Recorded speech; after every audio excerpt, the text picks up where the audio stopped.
দুঃখ যেন লিটন কুমার দাসের সবচেয়ে বড় সঙ্গী। গত কয়েকদিন যাবৎ লিটন ভুগছিলেন অফ ফর্মে, শুনছিলেন সমর্থকদের কটু কথা, বাদ পড়েছেন বাংলাদেশের চ্যাম্পিয়ন্স ট্রফির দল থেকে, করছিলেন অনুশীলন ফর্মে ফেরার জন্য, যার পরিপ্রেক্ষিতে জায়গা পেয়েছিলেন পাকিস্তান সুপার লিগে করাচি কিংসের দলে। অনেক আশা নিয়ে লিটু পাকিস্তানে গিয়েছিলেন পিএসএল খেলার জন্য।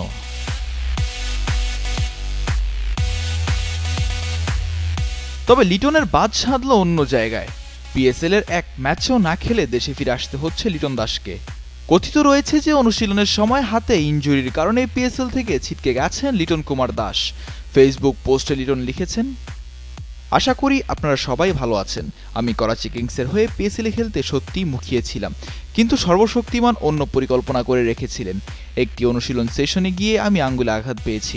স্ক্যান করার পর দেখা গেল হেয়ারলাইন ফ্র্যাকচার ধরা পড়েছে। এই থেকে সুস্থ হতে অন্তত 2 সপ্তাহ সময় লাগবে। তাই দুঃখের বিষয় হলো আমার পিএসএল মিশন শুরু হওয়ার আগেই শেষ হয়ে গেছে। আমি বাংলাদেশে ফিরে যাচ্ছি এবং দ্রুত সুস্থতার জন্য আপনাদের দোয়া ও ভালোবাসা কামনা করছি। সে সঙ্গে আমার দল করাচি কিংসকে অনেক শুভকামনা জানাচ্ছি।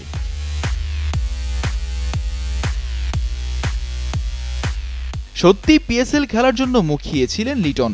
পাকিস্তানের উদ্দেশ্যে রওনা হওয়ার আগে বিমানে ওঠার পর এবং করাচি গিয়ে ক্লাবটির উষ্ণ অভ্যর্থনা সবকিছুর ছবি নিজে পোস্ট করেছেন ফেসবুকে।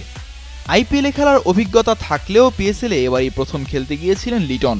পুরো পিএসএল খেলার জন্যই ছাড়পত্র ছিল তার, কিন্তু না খেলেই ফিরতে হচ্ছে তাকে। বাংলাদেশ থেকে এবারের পিএসএলে দল পেয়েছিলেন লিটন সহ 3 জন। এরই মধ্যে লাহোর কালান্দার্স দলে যোগ দিয়েছেন রিশাদ হোসেন। জিম্বাবুয়ের বিপক্ষে সিরিজের প্রথম টেস্ট খেলে পেশোয়ার জালমিতে খেলতে যাবেন ফাস্ট বোলার নাহিদ রানা।